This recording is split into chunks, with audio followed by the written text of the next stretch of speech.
And this is the right time to investment in any real estate. కన్నా సరే 100 గజాలు 200 గజాలన్నా సరే పోయి ఇన్వెస్ట్మెంట్ చేయండి. లేకున్నా కూడా ఇంకో ఆప్షన్ మంచి చెప్తా అండి.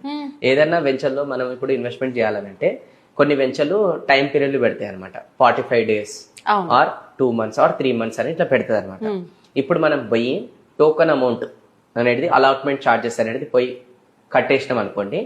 3 months మనకు టైం ఇచ్చారు, తీసుకోండి. ఆ టైం తీసుకొని దాని తర్వాత 45 days లోపలనే ప్రైస్ అప్రిసియేషన్ కాబోతుంది.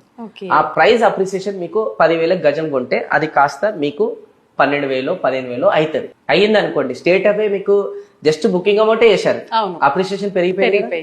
కానీ అప్రిసియేషన్ పెరిగిపోయినప్పుడు అప్రిసియేషన్ పెరిగిన దానికి ఛార్జ్ అడగరు వాళ్ళు. బుకింగ్ అమౌంట్ చేసినాం కాబట్టి అంతకే. అంటే మనకి స్టేట్ అవే 15,000 ఆర్ 2,000 నుంచి 5,000 మనకు ప్రాఫిట్ పొందుతున్నాం. ఒకవేళ మీకు అడ్జస్ట్మెంట్ కాలే 3 నెలల, మీరు ఏం చేయొచ్చు, ఎవరైనా ఫ్రెండ్ సర్కిల్లోనో ఇంకా వేరే సర్కిల్లోనో